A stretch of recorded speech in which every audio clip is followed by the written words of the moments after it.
Votre attention s'il vous plaît. Cet élément est en français.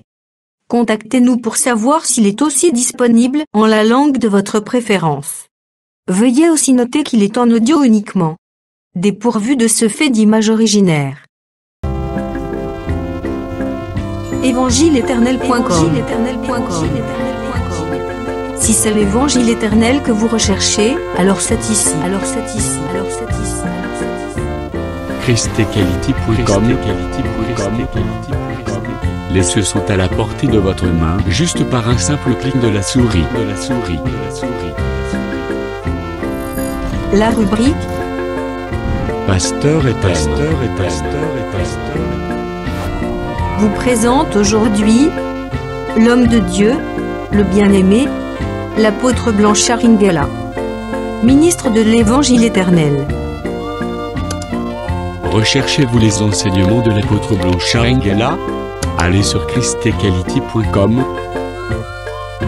ou sur evangileeternel.com/blancharengala.html. Les enseignements sont disponibles en texte, audio et vidéo. Surtout, ne partez point sans souscrire à l'une de nos chaînes YouTube qui correspond à votre version linguistique. Souscrivez s'il vous plaît. Bonne édification au nom de notre commun Seigneur et Dieu Jésus-Christ. Amen. Que la paix, la grâce, la miséricorde de Dieu soient avec vous dans le précieux et glorieux nom de notre Seigneur Jésus-Christ. L'exode de bois depuis Tyr jusqu'à Jaffo, audio numéro 20. Prenons les Saintes Écritures. 2 Chroniques, chapitre 2, je commence la lecture au 3e verset. Salomon envoya dire à Huram, roi de Tyr, « Fais pour moi comme tu as fait pour David, mon père, à qui tu as envoyé des cèdres afin qu'il se bâtisse une maison d'habitation. Voici, j'élève une maison au nom de l'Éternel, mon Dieu, pour la lui consacrer, pour brûler devant lui le parfum odoriférant, pour présenter continuellement le pain des propositions et pour offrir les holocaustes du matin et du soir, des sabbats, des nouvelles lunes et des fêtes de l'Éternel notre Dieu, suivant une loi perpétuelle pour Israël. La maison que je veux bâtir doit être grande, car notre Dieu est plus grand que tous les dieux. J'ai descends au 8e verset. Envoie-moi aussi du Liban des bois de cèdre, des cypres et des santales, car je sais que tes serviteurs s'entendent à couper les bois du Liban. Voici, mes serviteurs seront avec le tien. Verset 15e. Maintenant que mon Seigneur envoie à ses serviteurs les froment, l'orge, l'huile et les vins dont il a parlé. Et nous couperons des bois du Liban autant que tu en auras besoin. Nous te les expédierons par mer en radeau jusqu'à Jaffo et tu les feras monter à Jérusalem. Très chers compatriotes, ces textes nous servent jusque-là des textes de base. Notre enseignement est tiré, trouve son soubassement dans les Écritures, plus particulièrement dans la portion que nous venons de lire. Il s'agit du roi Salomon qui projette, d'après l'ordre donné par son père, il projette de bâtir une maison, un temple pour l'Éternel Dieu créateur de Jésus de la terre à Jérusalem. Mais il tourne son regard du côté de Tyr. Il s'adresse au roi de Tyr qui s'appelle Huram. Il lui présente son projet de se bâtir, plutôt de bâtir, de construire un temple pour l'Éternel.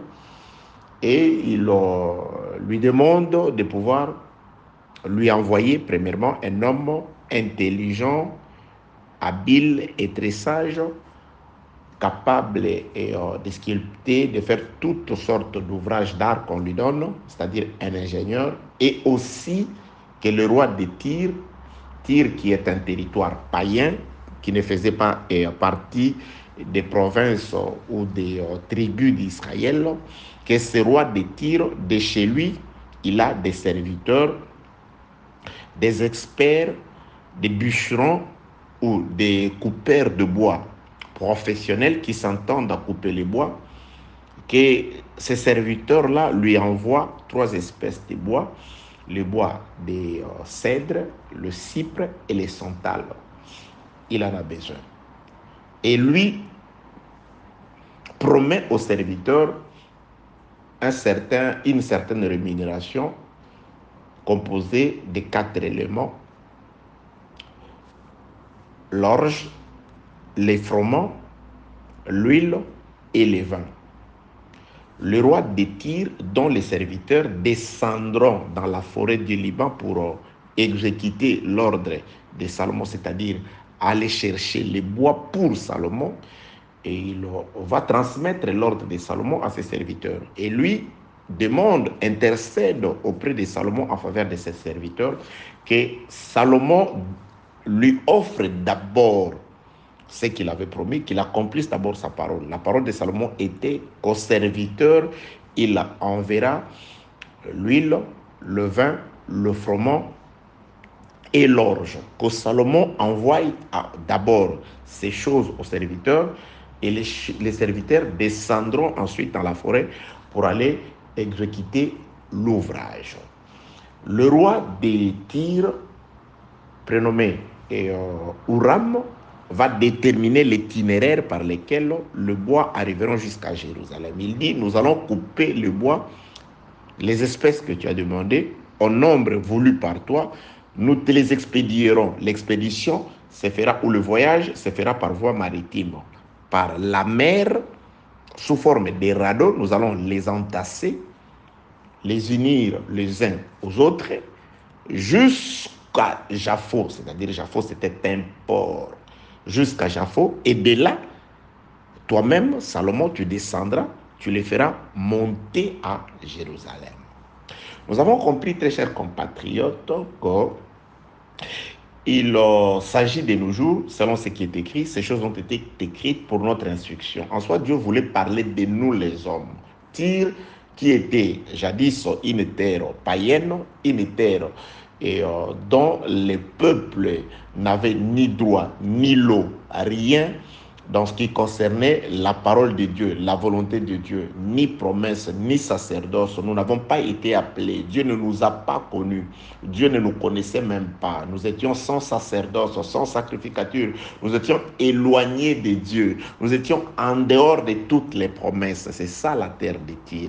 Mais de chez nous devait sortir les bois. Quand les Écritures parlaient du bois, en réalité, le bois, c'était aussi une façon dans l'Ancienne Alliance de pouvoir indiquer les hommes. Jésus-Christ, s'adressant aux femmes de Jérusalem qui pleuraient, il dit: si l'on fait ça, à moi qui suis le bois vert, à combien de forte raison ils feront sur vous, sur vos enfants qui sont des bois secs. Donc, en quelque sorte, Jésus-Christ présente déjà les hommes sous forme de bois. Que la paix de Dieu soit avec vous au nom de Jésus-Christ. Donc, en soi, nous parlons du voyage ou de l'exode ou des déplacements des hommes qui doivent quitter les mondes qui étaient sous la malédiction, les mondes qui étaient éloignés de Dieu, les mondes, la terre qui a connu la malédiction à cause du péché de l'homme.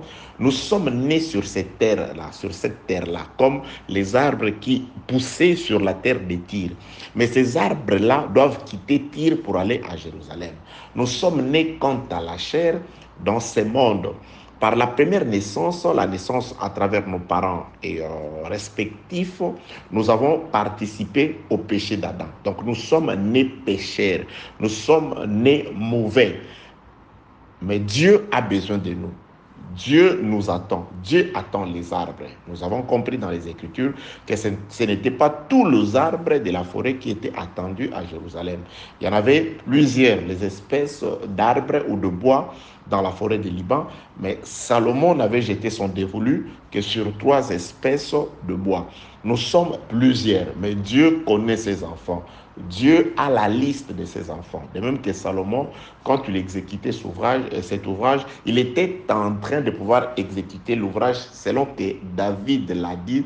L'Éternel Dieu m'a donné un écrit, par un écrit de sa propre main, tous les plans concernant l'ouvrage de cette maison.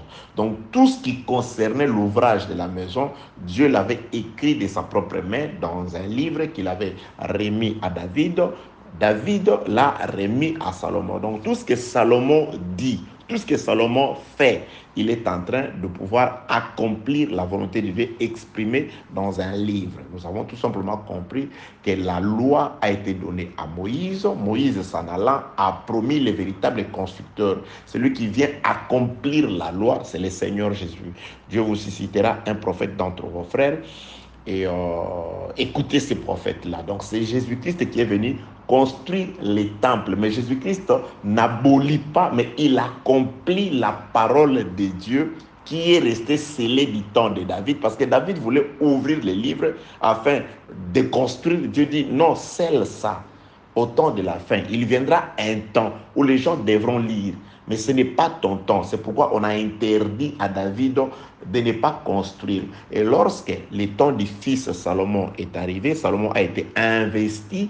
Une fois investi roi, quelque temps après, Salomon va ouvrir les livres qui étaient restés scellés du temps, les livres de l'Éternel, qui est resté scellé du temps de son père David. C'est le Seigneur Jésus-Christ qui est venu par le Saint-Esprit à ce jour nous révéler la vraie volonté de Dieu à travers la loi qu'il avait donnée au peuple par Moïse. Que la paix, la grâce et la miséricorde de Dieu soient avec vous au nom de Jésus-Christ. Donc nous avons compris que du monde devaient venir les hommes qui sont attendus à Jérusalem. Nous sommes attendus à Jérusalem. Pas assez Jérusalem terrestre. Nous n'avons pas de promesses vis-à-vis de cette promesse de cette Jérusalem terrestre. Le frère Paul, s'adressant au peuple de Galates, Galates chapitre 4, à partir du 18e au 24e verset, il parle de 2 espèces de Jérusalem. La Jérusalem terrestre, qui est dans la servitude avec ses enfants, et la Jérusalem céleste, terrestre, qui est dans la servitude, et la Jérusalem céleste dont nous, par Isaac, nous sommes issus, nous sommes habitants et nous sommes propriétaires. Que la paix de Dieu soit avec vous. Donc, Dieu nous attend quelque part. Jésus-Christ nous attend quelque part.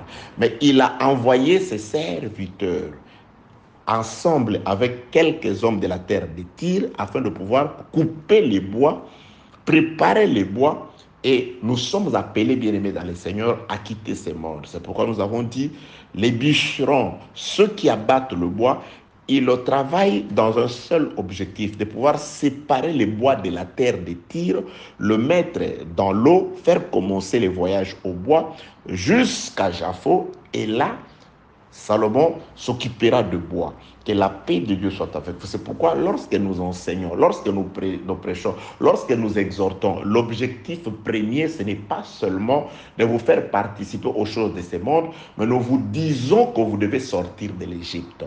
L'agneau meurt, l'armée égyptienne est englouti dans les eaux. Le peuple pouvait dire, bon, nous n'avons plus rien à craindre, nous avons déjà construit nos maisons en Égypte, voilà, nos oppresseurs ont été tous engloutis dans la mer. Nous pouvons rentrer et vivre en paix. Quoique les Égyptiens sont morts, quoique les Égyptiens ont tout perdu, vous pouvez rentrer et récupérer le palais de Salomon, plutôt de Pharaon et consorts, mais nous n'avons pas de droit de cité en Égypte. Ce peuple-là n'avait pas de droit de cité en Égypte. En Égypte, c'était des passagers, c'était des pèlerins. Ils étaient juste pour un temps. Quoique, ils avaient la possibilité de retourner en Égypte et de vivre en paix. Sur la terre, il n'y a pas de paix pour nous. Sur la terre, il n'y a pas de place éternelle pour nous.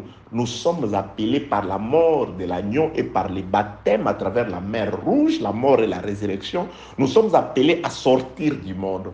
Tout enseignement, quelle que soit la forme et par laquelle il est dispensé, doit avoir pour objectif d'amener le peuple hors d'Égypte. C'est pourquoi nous parlons d'exode, un déplacement en masse. L'enseignement doit nous faire partir du point A vers le point B. Le point A, c'est la chair, c'est la mondanité, c'est l'amitié, c'est l'amour, l'affection aux choses de la terre. Et le point B, c'est la spiritualité. Petit à petit, la parole de Dieu doit nous donner l'affection des choses célestes et le dégoût de ce qui est terrestre. Petit à petit, bien aimés dans le Seigneur, nous devons apprendre à nous séparer de la vie terrestre et à aimer ce qui est spirituel.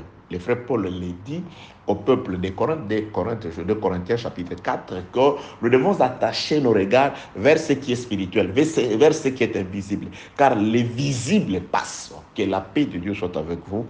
Au nom de Jésus-Christ. Donc, l'exode de bois, c'est un déplacement de bois qui sort de la terre de Tyr, du monde, vers les ciels. Nous avons une promesse, bien-aimée dans le Seigneur.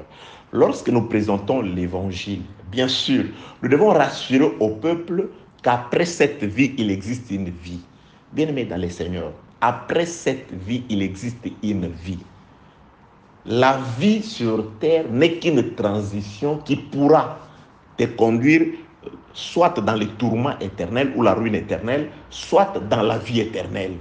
C'est la raison pour laquelle nous vous exhortons à vous comporter de manière à ce que vous soyez en paix avec le seul capable de vous assurer la vie éternelle quand cette vie vous sera enlevée.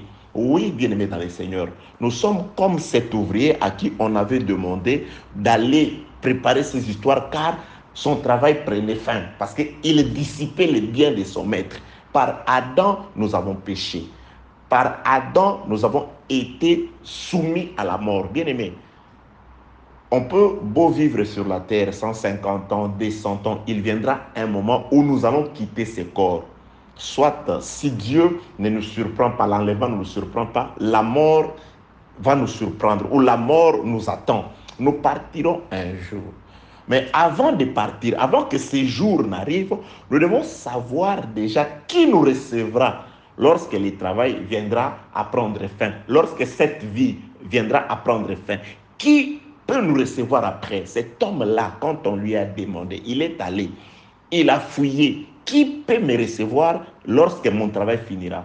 Parce que je ne veux pas aller mendier, je ne veux pas aller travailler la terre, mais je veux être à l'aise, bien aimé dans le Seigneur, lorsque nous allons perdre cette vie, lorsque nous laisserons la chair, lorsque le temps viendra où les hommes se mettront à pleurer, à penser sur toi.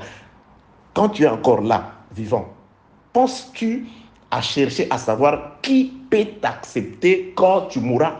Quand cette vie, bien aimée dans le Seigneur, pour le monde, on ne vit qu'une seule fois. Pour le monde, il n'existe qu'une seule vie. Mais pour nous, il existe certainement une vie après cette vie. Nous en avons la certitude parce que nous avons un frère, notre frère aîné. Il était avec nous.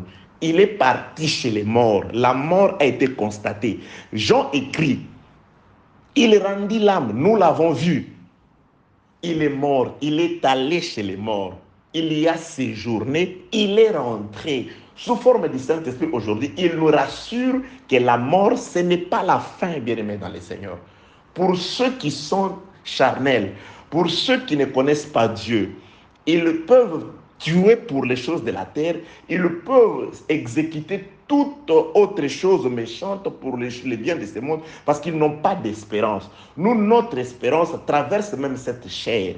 Nous pouvons souffrir quant à la chair, nous savons qu'il existe une joie réservée pour ceux qui vivent attachés à Jésus-Christ, pour ceux qui accordent leur vie à la parole. Soyez rassurés, bien-aimés dans le Seigneur, nous en avons les témoignages de la vérité. De sa bouche, il ne s'est point trouvé de fraude. Aucun mensonge ne pouvant provenir de la vérité. Tout ce que Jésus dit est la vérité.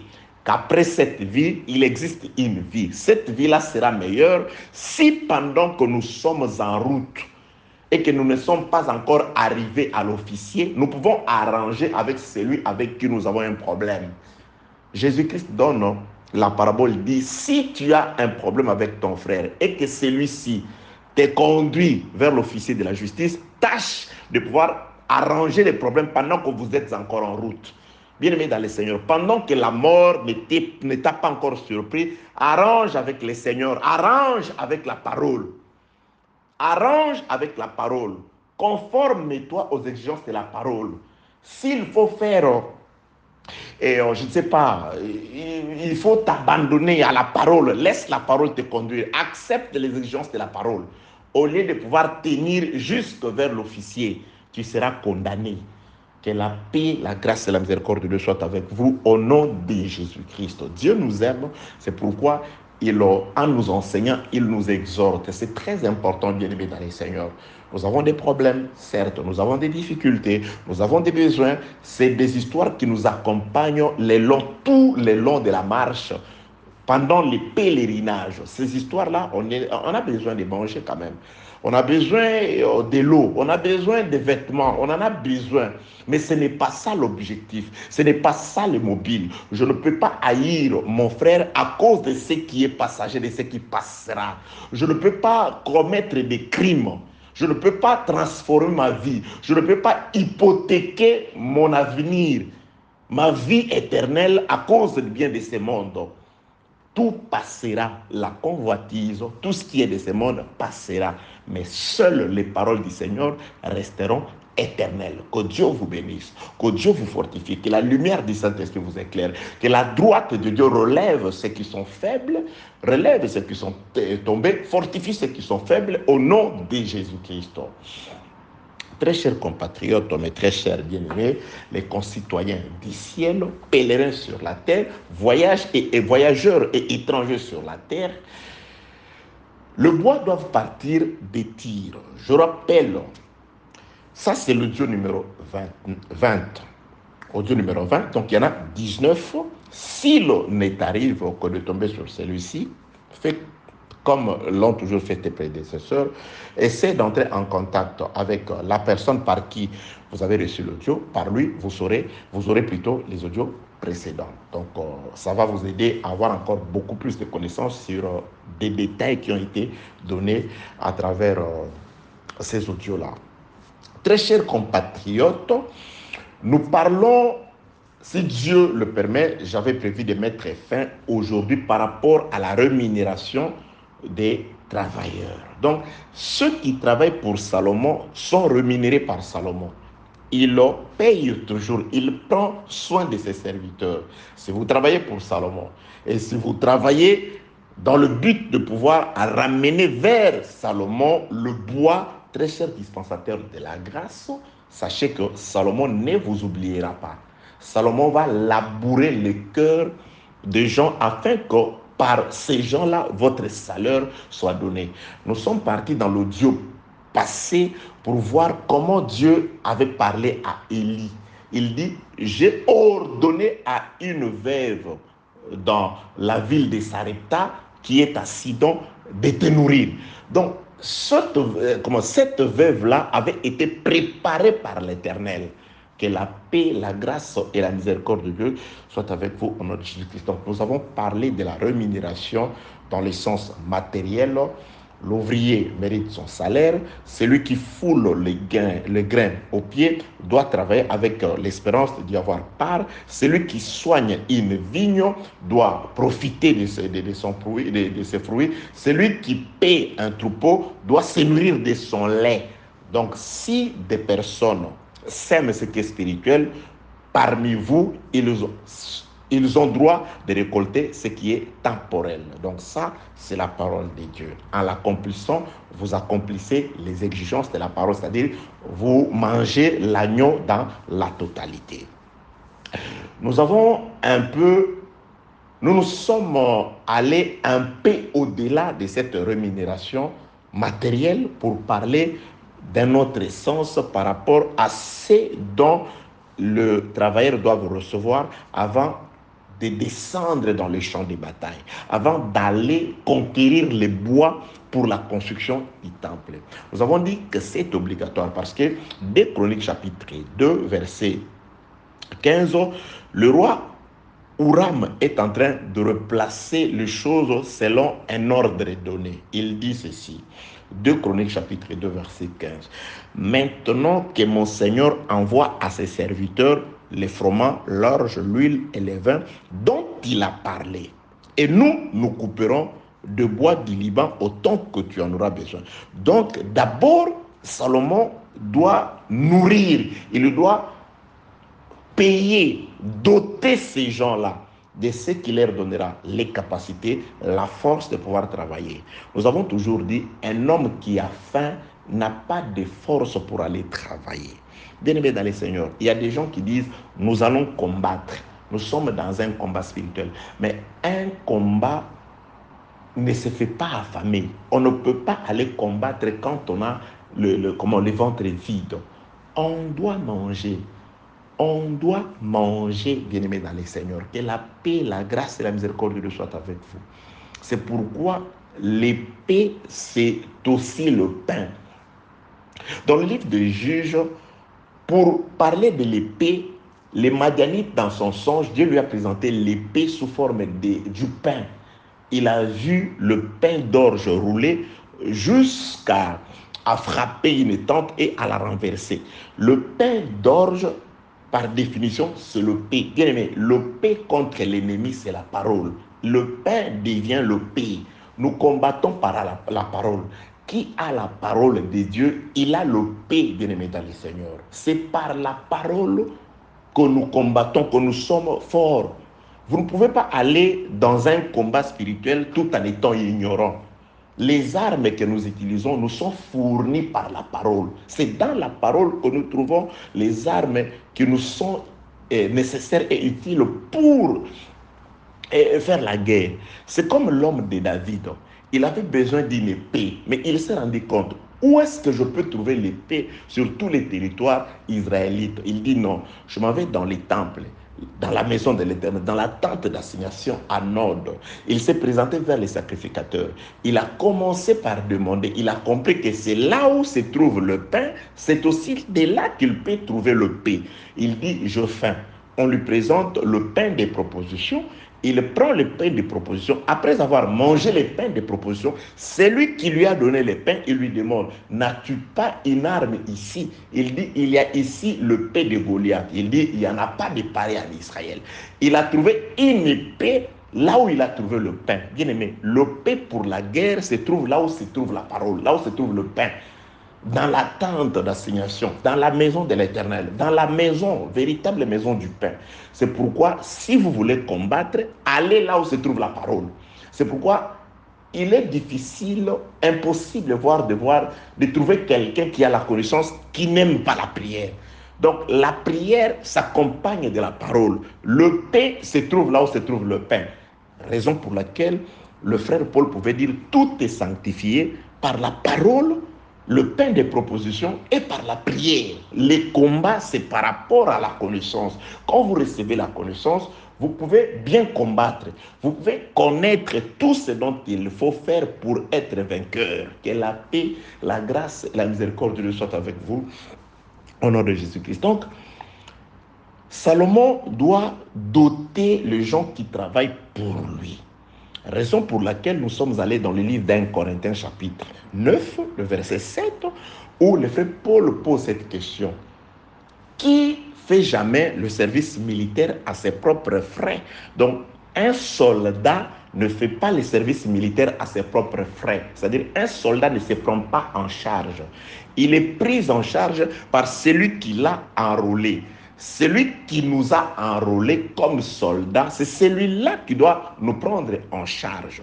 Celui qui va enrôler les serviteurs tyriens pour qu'ils travaillent pour lui, pour qu'ils aillent dans la conquête, dans la forêt, afin de pouvoir lui ramener les âmes appelées cèdre, cypre et santal à Jérusalem, celui qui les a enrôlés. Parce que celui qui enrôle, c'est Salomon. Il dit, deux serviteurs s'entendent à couper le bois. Ils travailleront avec mes serviteurs.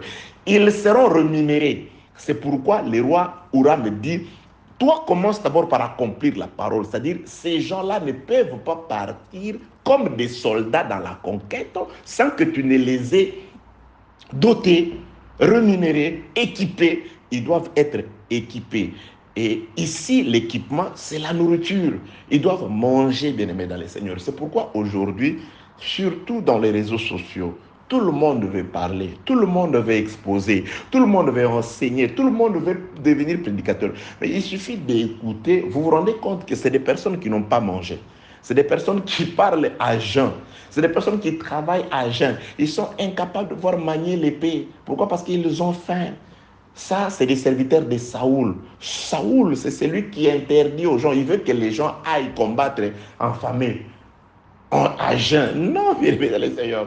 Jonathan comprend, il dit, non, non, non, non. Mon père vous trouble. Pourquoi? On ne doit pas aller combattre à jeun. C'est les troubles. Mon père vous trouble. Il va prendre son bâton, il va soutirer du miel, il va manger. Il dit non, non, on doit manger pour aller combattre. Et ses yeux vont s'ouvrir. C'est alors qu'il va descendre et il y aura une grande victoire ce jour-là par lui. Que la paix, la grâce et la miséricorde de Dieu soient avec vous au nom de Jésus-Christ. C'est-à-dire, vous ne parlez pas avant d'avoir été équipé par l'enrôleur. Bien-aimé, asseyez-vous, écoutez, écoutez, apprenez. Soyez préparés, soyez équipés. Prenez le temps d'écouter, prenez le temps de prier, prenez le temps, bien aimé, d'observer. Vous devez prendre du temps. Ce n'est pas une gloire de pouvoir être prédicateur de l'évangile. Que la paix, la grâce et la miséricorde de Dieu soient avec vous. Il y a beaucoup de personnes qui travaillent à fameux. Ils sont à jeun, ils n'ont pas mangé.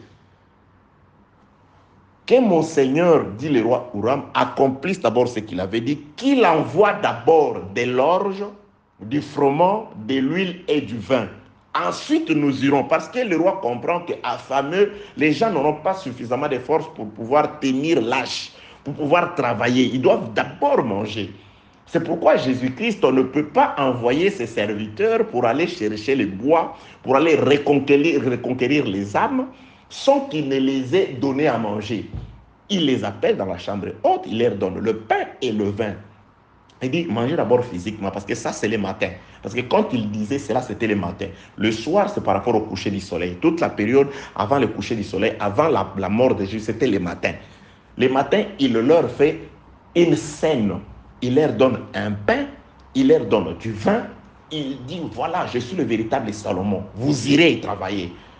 Comme a dit votre roi, je ne peux pas vous laisser aller travailler sans vous nourrir. Mangez d'abord. Il leur donne le pain, c'est-à-dire le froment, l'orge, l'huile et le vin. Tous les 4 éléments, il les leur donne. Mangez. Ils mangent. Ensuite, vous irez. Pour accomplir le soir maintenant, après le coucher du soleil, il vient accomplir, il dit, ne vous éparpillez pas. N'allez pas d'abord enseigner sans que je vous ai encore donné à manger. Sans que je vous ai envoyé du ciel l'orge, parce que, bien aimé dans les Seigneurs, la bénédiction d'Israël, son pain, son vin et son huile ne venaient pas de la terre. Israël savait que la bénédiction venait du ciel, parce que Dieu leur avait dit, si vous péchez, je ferme les ciels. Les conséquences de la fermeture du ciel, sécher la terre. Bien aimé, la terre sèche lorsque le ciel est fermé. Quand le ciel est fermé, c'est-à-dire il ne pleut pas. Dieu retient la pluie, la terre devient infertile, devient inculte, devient un désert. Israël savait que lorsqu'il y a un problème, lorsqu'il y a la famine, il faut regarder le ciel. Il ne faut pas aller chercher les engrais chimiques. Il y a des gens qui sont comme ça. Il a des problèmes, il a des difficultés, ça ne marche pas. Au lieu de regarder le ciel, au lieu d'aller consulter le ciel, au lieu de lever les yeux au ciel, lui, il est en train de pouvoir chercher les sorciers sur terre. C'est mon oncle, c'est ma tante, bien aimée dans le Seigneur. Ils ne pourront rien, ces oncles et tantes, si le ciel est ouvert. Si Dieu te bénit, personne ne peut retenir ta bénédiction. Laissez les oncles et les tantes. C'est toi qui ouvres toujours la porte pour les oncles, les tantes, les sorciers, les occultistes. Regardez le ciel. La terre israélite ou la terre d'un enfant de Dieu dépend de la position d'Israël par rapport au ciel. C'est pourquoi, regarde ta vie. Si vous péchez, je ferme le ciel devient d'airain, la terre de fer. C'est ça, le problème c'est le ciel. C'est pourquoi du ciel, Dieu doit faire descendre ce qui produit le vin, l'orge, l'huile et le froment. C'est du ciel. S'il ne plaît pas, le blé ne sortira pas. S'il ne plaît pas, l'orge ne produira pas. S'il ne plaît pas, l'olivier ne produira pas de l'huile. S'il ne plaît pas, la vigne ne produira pas du vin. Il doit pleuvoir. Dieu doit faire descendre la pluie du ciel, la parole. C'est la parole qui doit descendre. C'est pourquoi les apôtres sont restés dans la maison en attendant que Dieu ouvre le ciel. Et le jour de la Pentecôte, dans la chambre haute, Dieu doit faire une réplique de ce qu'il avait fait avant sa mort. C'est-à-dire, il doit faire pleuvoir encore. Il doit envoyer comme véritable Salomon à ceux qui étaient dans la chambre haute. Dieu doit leur envoyer la nourriture d'abord. L'orge, le froment, l'huile et le vin. C'est pourquoi quand ils vont sortir, il y aura des personnes qui diront vrai. Vous ne voyez pas, ils sont ivres. Oui, c'est parce que ces jours-là, c'était de l'ivresse de l'esprit. Quand ils prophétisaient, ils parlaient, les gens disaient, oui, ils sont ivres, ils sont épris du vin. Que la paix, la grâce et la miséricorde de Dieu soient avec vous au nom de Jésus-Christ. Donc, quand nous parlons de la rémunération de Salomon qui précède le travail, c'est la dotation de l'enrôleur vis-à-vis du soldat avant que le soldat ne puisse descendre dans le champ de bataille. Les soldats doivent être équipés. Les soldats doivent être préparés, bien-aimés dans le Seigneur. Dieu doit te donner à manger. Dieu doit te fournir la nourriture, mandukare. Tu dois manger à comida. Chifan en chinois. On doit d'abord manger. Il y a des prédicateurs qui ont faim. Ils sont ballottés par toute espèce de doctrine. Pourquoi? Parce que les vents, ils pèsent pas. Alléluia. La sauterelle doit devenir pesante. Que la paix, la grâce et la miséricorde de Dieu soient avec vous au nom de Jésus-Christ. Je m'en vais saluer tout le bien-aimé de partout, plus particulièrement un salut particulier aux frères de l'assemblée de l'Issala. Dans la province, je crois, je ne sais pas comment on appelle, en RDC, au Congo, à l'ex-Grand Équateur, l'Issala Ngomba, et que la paix de Dieu soit avec vous au nom de Jésus-Christ. Vous êtes dans mon cœur, mes bien-aimés de l'Issala, comme de partout d'ailleurs. Que la paix de Dieu soit avec vous au nom de Jésus-Christ. Donc, bien-aimés, les hommes doivent manger. Les gens, aujourd'hui... Ok. Je garde cette bombe-là pour plus tard. Donc, qu'est-ce qu'il y a? S'il faut maintenant entrer dans les détails de ce dont Salomon va utiliser pour doter ses serviteurs. J'ai dit, c'est d'abord le Saint-Esprit qui doit descendre pour nous donner tout ce dont nous avons ou nous aurons à utiliser pour la conquête, pour aller chercher les bois. Qui n'est pas doté par Salomon, celui-là, Salomon ne les connaît pas. C'est pourquoi nous voyons beaucoup de basures. Oui, bien-aimés dans les seigneurs, dans les champs de bataille, vous ne vous rendez pas compte. Mais celui-là, il est en train... Les bois qu'il coupe là, c'est pas celui désigné dans les livres de Salomon. Et en plus, la façon dont il est en train de couper, c'est un essai. C'est comment il s'hazarde, il est là, comment il se trouve là. Et vous voyez, il n'a pas assez de force pour tenir la hache. On doit manger, bien aimé dans les seigneurs. Ok, nous avons le pain, nous avons plutôt le froment, l'orge, l'huile et le vin. Apocalypse chapitre 6, nous voulons comprendre c'est quoi la véritable dotation d'un soldat. Ça voulait dire quoi? Aujourd'hui, cette huile-là, plutôt ces froment, cette orge-là, cette huile et ce vin, ça voulait dire quoi? Apocalypse chapitre 6e. Le dernier livre selon la disposition de la Bible, Apocalypse chapitre 6. Je commence la lecture au 5e verset. Quand il ouvrit le 3e sceau, j'entendis le 3e être vivant qui disait « Viens ». Je regardai et voici parut un cheval noir. Celui qui l'est monté tenait une balance sur sa main. J'entendis au milieu des 4 êtres vivants une voix qui disait une mesure de blé pour un denier. Nous avons d'abord déjà le blé, un des éléments constitutifs du salaire de Salomon à ses serviteurs. Nous avons le blé. Là, on parle du froment. Le froment, c'est les grains de blé. Donc, nous avons déjà le blé, dont on détermine le prix, un denier. 3 mesures d'orge pour un denier. Nous avons aussi le second élément, l'orge. Apocalypse 6 parle de l'orge, parle du blé. C'est ce qui est écrit aussi dans le livre de 2 Chroniques, chapitre 2, à partir du verset 15e. Donc nous avons 2 de ces éléments-là. J'entendis au milieu des 4 êtres vivants une voix qui disait une mesure de blé pour un denier et 3 mesures d'orge pour un denier. Mais ne fais point les mal à l'huile et au vin. Donc nous avons les 4 éléments constitutifs du salaire qui se retrouvent être indiqués, désignés dans le livre d'Apocalypse. Dans le livre d'Apocalypse 6.2, le 3e sceau, on présente ces éléments, mais on les divise en 2 groupes. Audio numéro 17, je crois, ou 16 ou 17, où je commençais à parler de ces choses, nous avons déjà compris que la moitié de ces choses, c'est-à-dire le froment, la farine, parce qu'avec l'orge, on fabrique de la farine. Avec le froment, c'est aussi la farine. Mais les 2 farines de qualités différentes. Nous verrons ça en détail si telle est aussi la volonté de notre Dieu. Nous avons d'un côté la farine d'huile et d'orge, plus l'huile, ça forme le pain qu'on doit manger avec le vin. Parce que la scène de Jésus-Christ, c'est qu'il donne, il donne le pain et le vin. La veuve de Sarepta nous montre comment est-ce qu'on fabrique le pain. Il dit, il ne m'est resté qu'une poignée de farine et une cruche d'huile, un peu d'huile dans la cruche, pour en faire un pain, un gâteau. Donc le pain, c'est la farine, plus l'huile, ça forme un pain. Maintenant, le pain doit être accompagné du vin dans le repas de notre Seigneur. Que la paix, la grâce et la miséricorde de Dieu soient avec vous.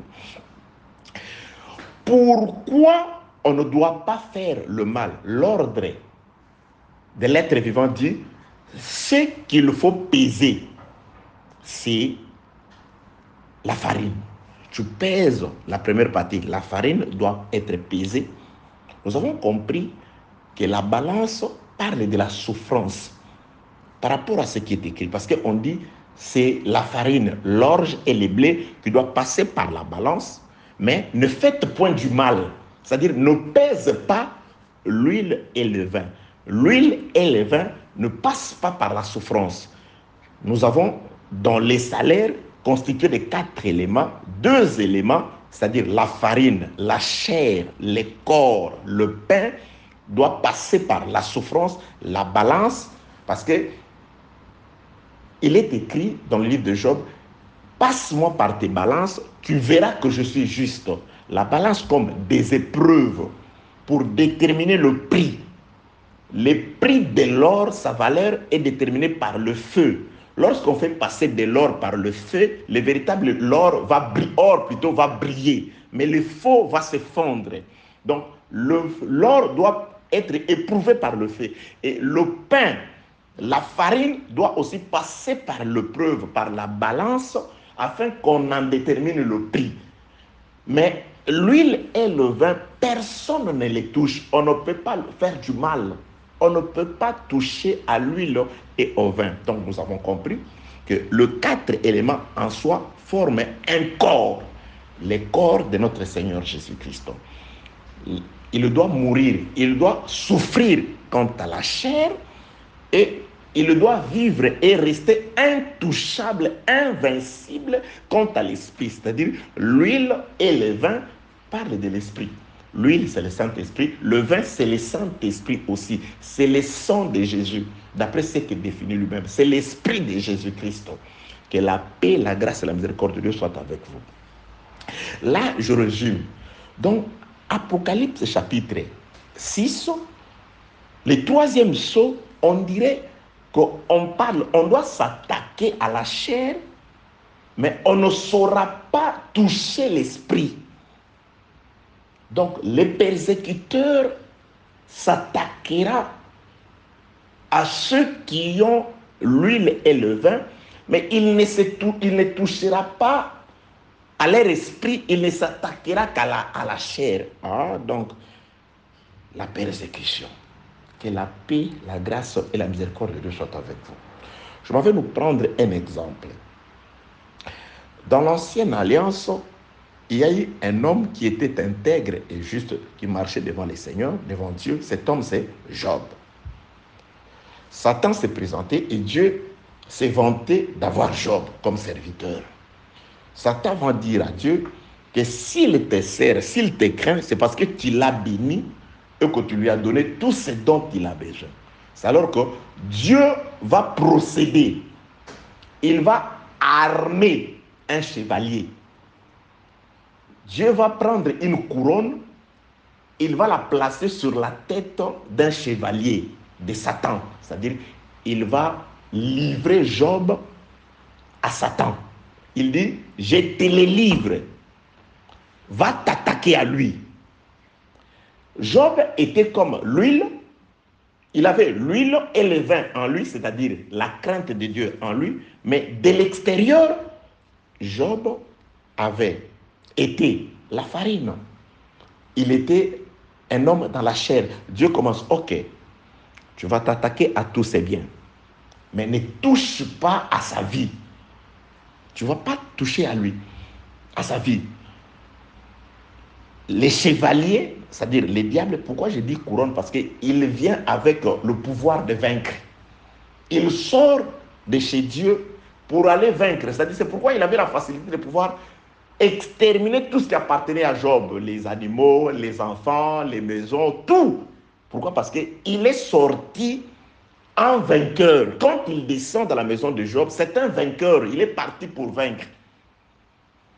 Apocalypse chapitre 6, verset 1er. Je regardais quand l'agneau ouvrit un de 7 sceaux, j'entendis l'un des 4 êtres vivants qui disait comme d'une voix de tonnerre, viens. Je regardais et voici parut un cheval blanc. Celui qui le montait avait un arc et une couronne lui fit donner.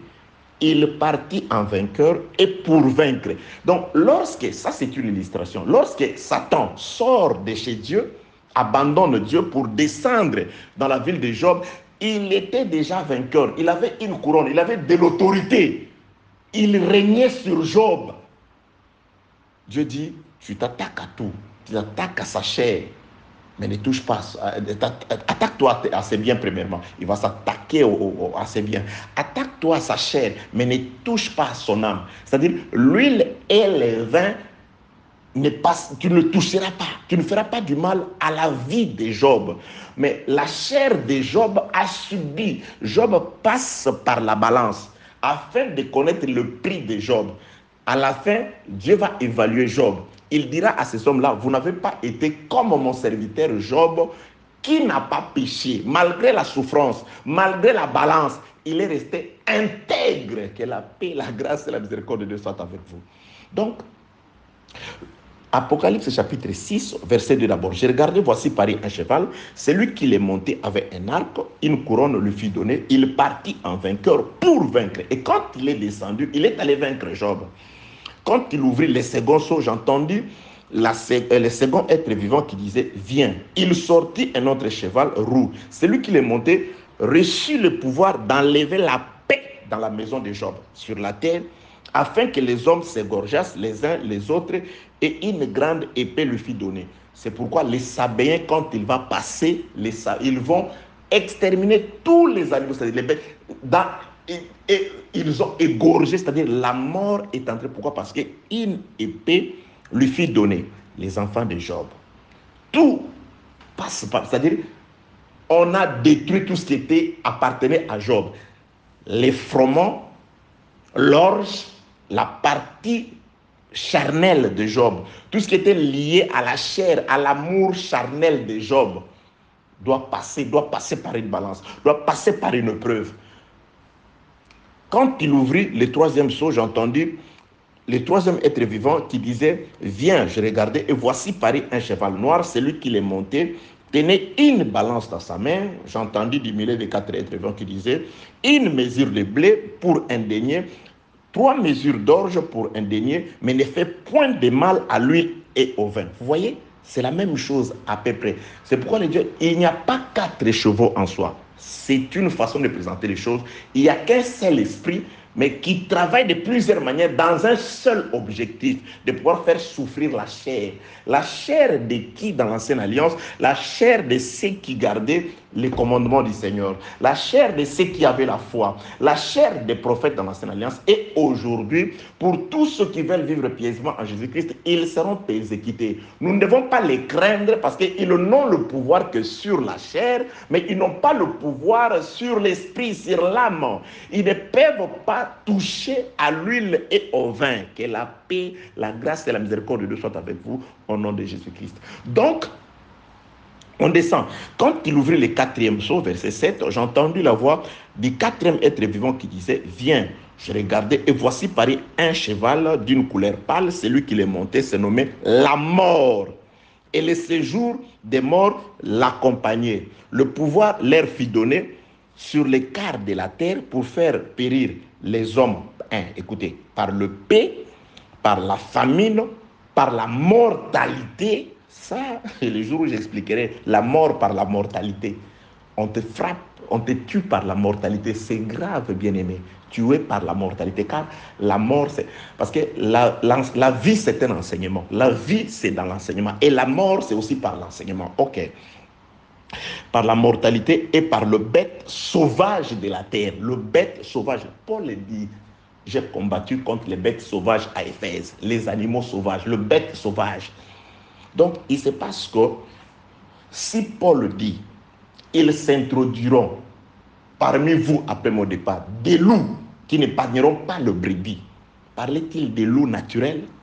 Donc, bref, ici, pendant tout le temps, depuis que l'homme a péché, une autorité a été donnée, une couronne a été donnée au malin. Tu mangeras la poussière. Tu mangeras la poussière. L'homme, tu deviens la poussière, tu mangeras la poussière.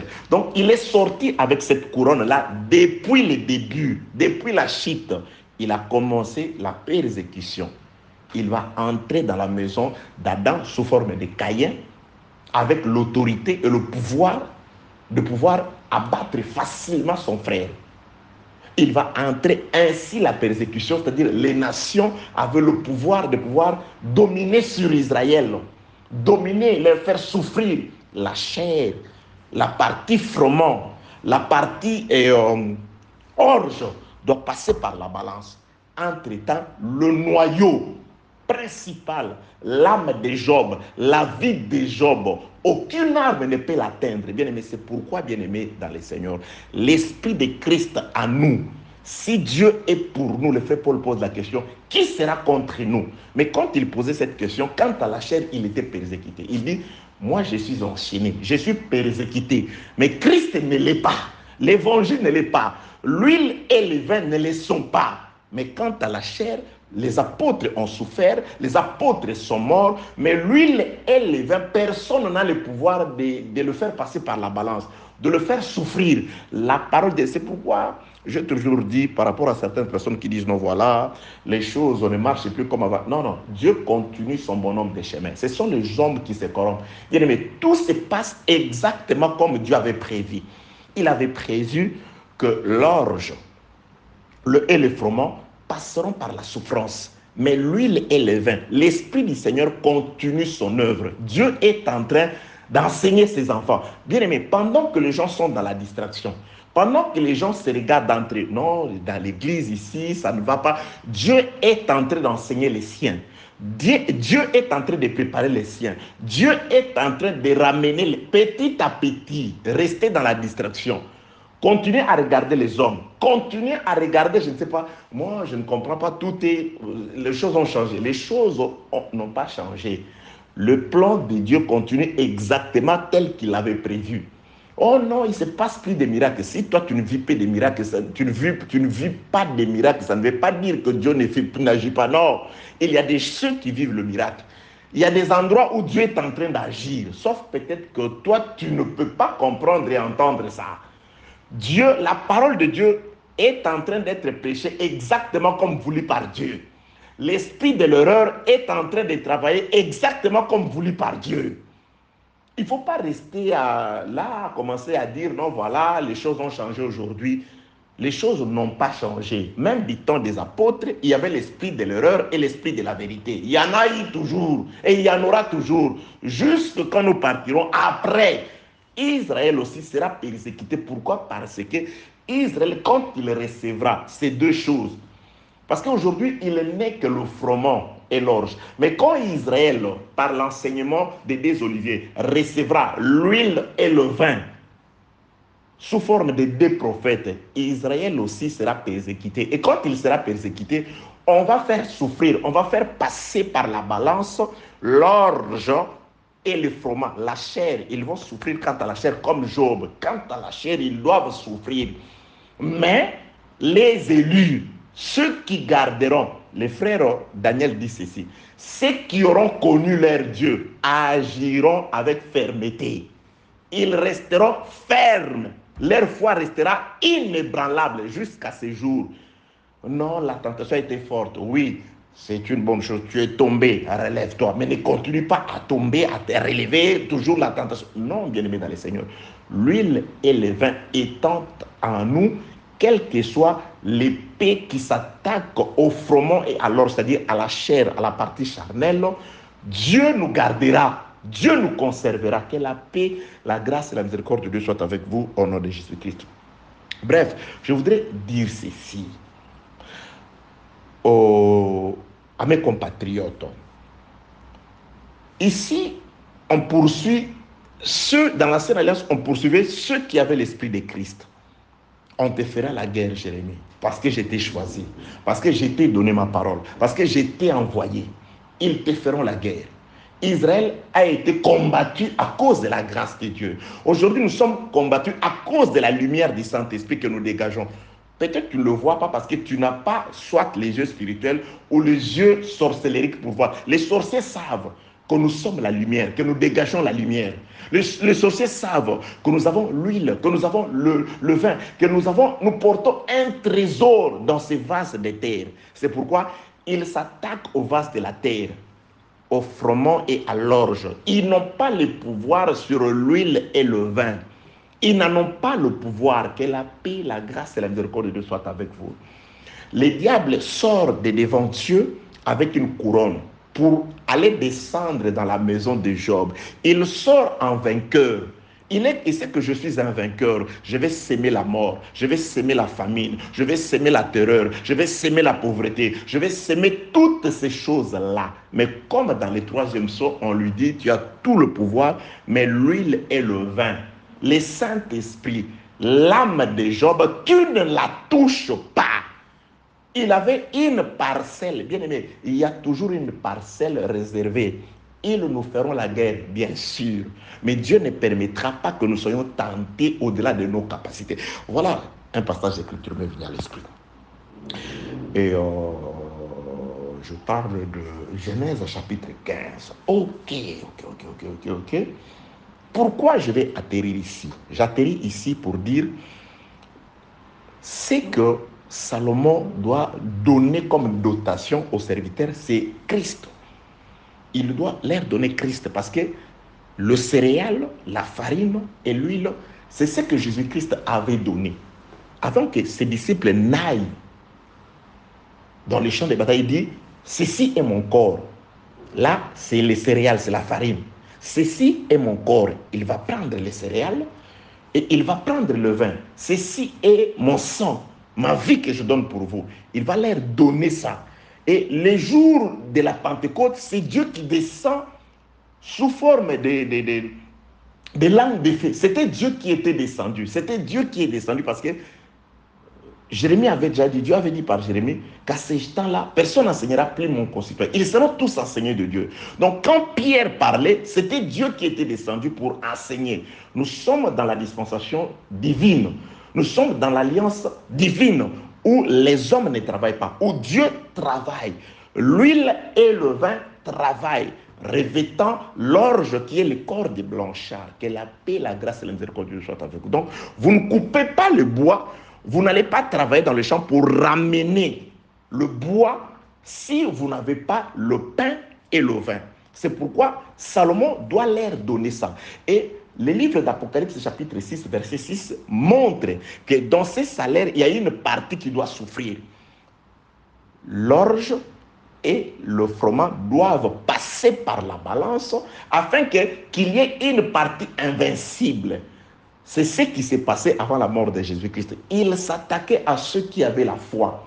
C'est ce qui est arrivé. Jésus-Christ dit, ils vous feront la guerre.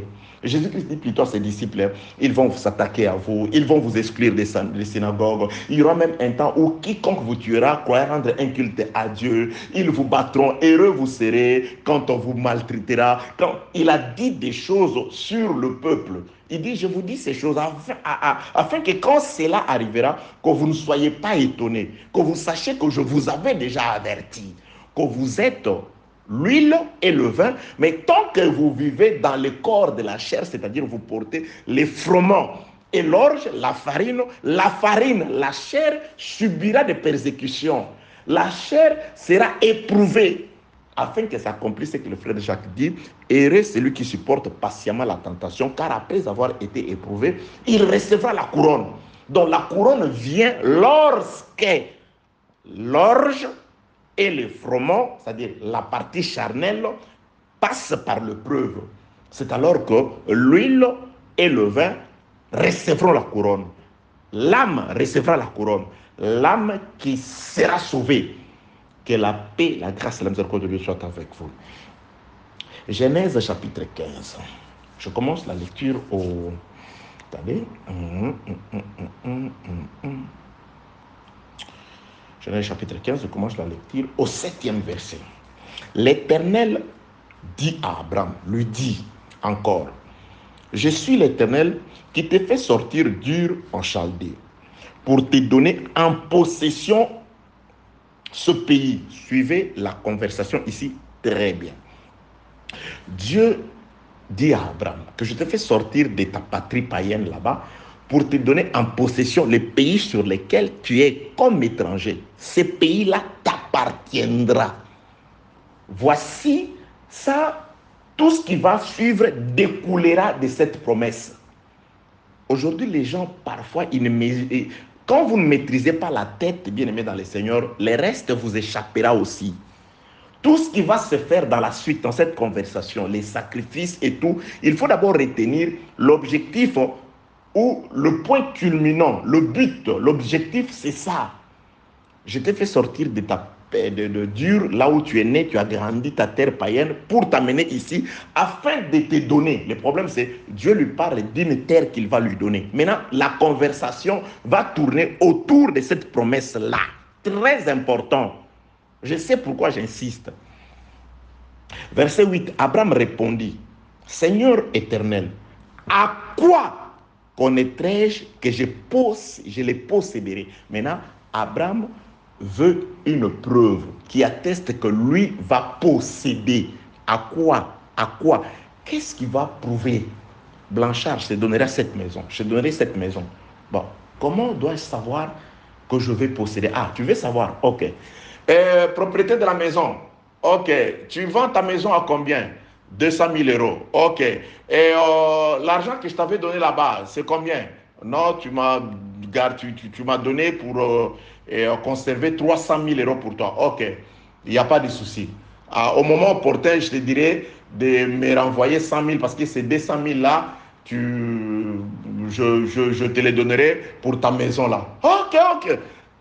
Abraham voulait avoir les garanties qu'il allait posséder, que Dieu allait accomplir la promesse. Abraham voulait une garantie.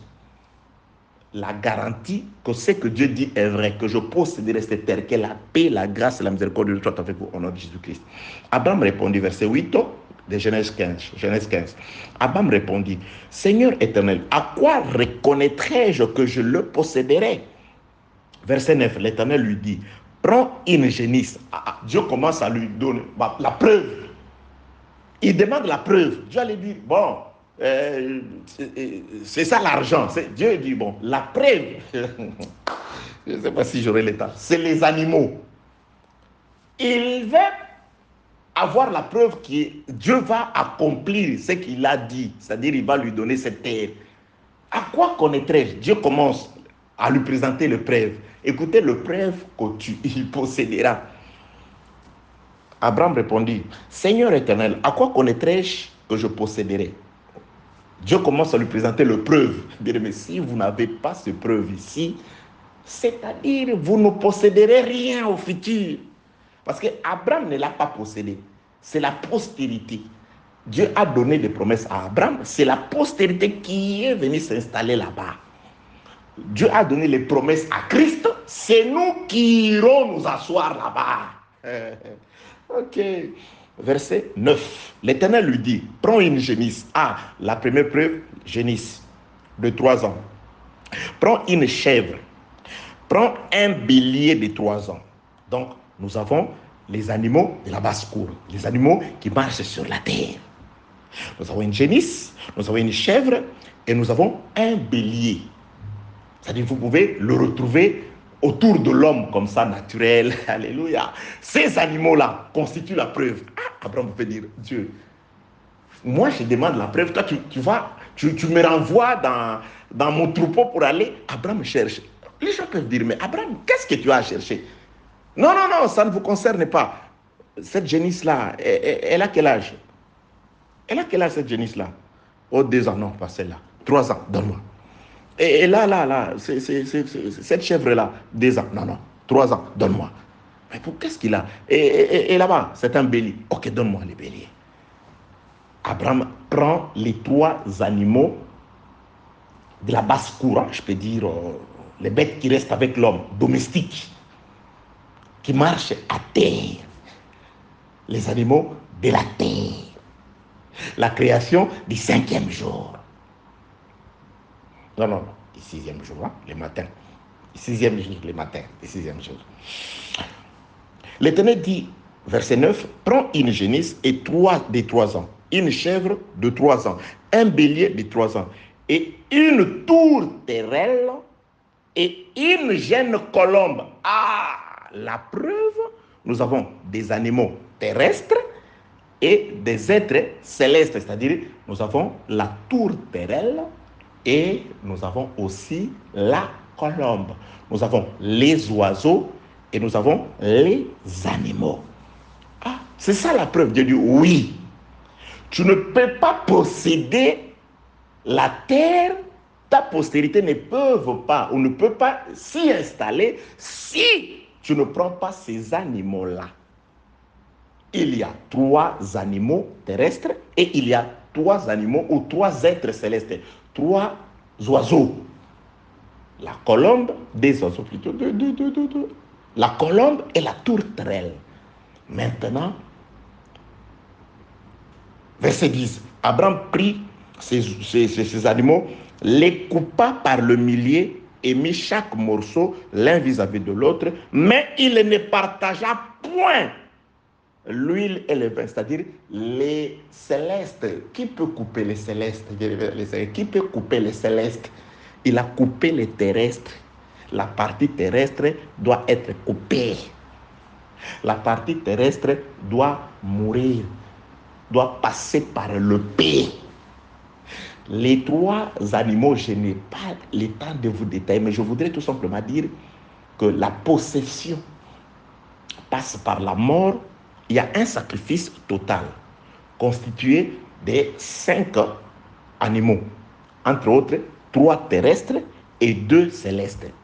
Mais lorsqu'on prépare les sacrifices, l'épée ne peut traverser que les animaux terrestres, les 3 animaux terrestres, la partie charnelle de Jésus-Christ. C'est ça, l'huile, c'est tout ça, les froment et l'orge qui doivent passer par la souffrance, passer par la balance.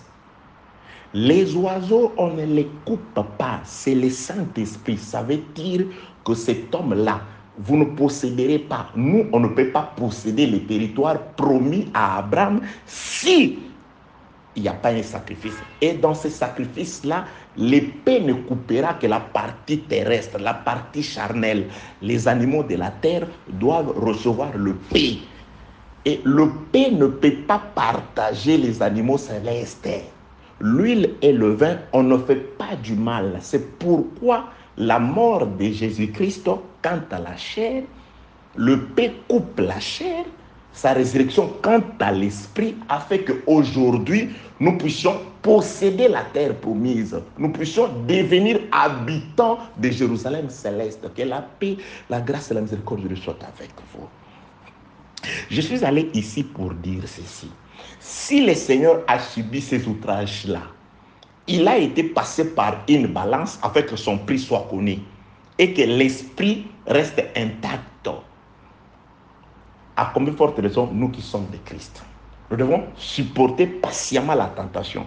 La tentation pour un enfant de Dieu, ça ne doit pas affecter l'huile et le vin, l'esprit que nous avons. L'oiseau ne subira pas le paix, ne connaîtra pas le paix. Ce sont les animaux de la terre, de la basse-cour, qui doivent être partagés, qui doivent subir l'épée, mourir quant à la chair. Jésus-Christ qui meurt quant à la chair, et nous aussi, cette chair parfois doit être détruite, anéantie des persécutions, la souffrance, la douleur, la chaleur, toutes ces choses, tout en conservant intact les oiseaux, en conservant intact la partie spirituelle, l'huile et le vin. Que la paix, la grâce et la miséricorde de Dieu soient avec vous. Je retourne, bien-aimé dans le Seigneur, pour finir, atterrir, pour nous dire ceci. Salomon, qui va doter ses soldats, c'est-à-dire ses travailleurs, ses ouvriers, de l'orge, du froment, ça c'est la partie faillible. C'est la partie pain qui doit être rompue. Jésus-Christ va rompre le pain. Il rompit le pain.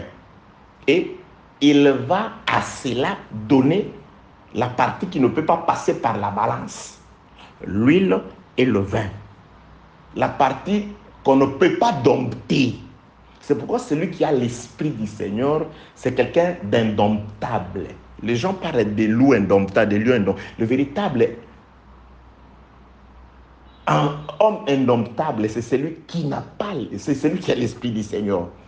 Vous arrivez quelque part, quel que soit ce qu'on vous présente, quel que soit comment l'Église va vous recevoir, mais l'esprit est indomptable par rien. C'est pourquoi Nicodème pouvait reconnaître en Jésus-Christ un esprit indomptable. Il dit, nous savons que vous êtes un docteur venu de Dieu. Et vous ne parlez pas selon l'apparence. Vous ne jugez pas selon l'apparence. Parce que l'huile et le vin ne peuvent pas passer par la balance pour être pesés par les hommes. On ne regarde plus par rapport à la chair. Nous ne jugeons plus par rapport à la chair. Nous n'aimons plus par rapport à la chair. Parce que la chair a été détruite. La chair, le froment et l'orge, la partie farine, la partie terrestre, est déjà passée par la balance. A déjà été éprouvée, anéantie, détruite. Maintenant, c'est l'huile et le vin qui travaillent. Ce n'est pas l'esprit de l'homme. Le Saint-Esprit dans l'homme, il le juge d'après les sentences du ciel et non d'après la considération quant à la chair. Nous n'aimons plus quant à la chair.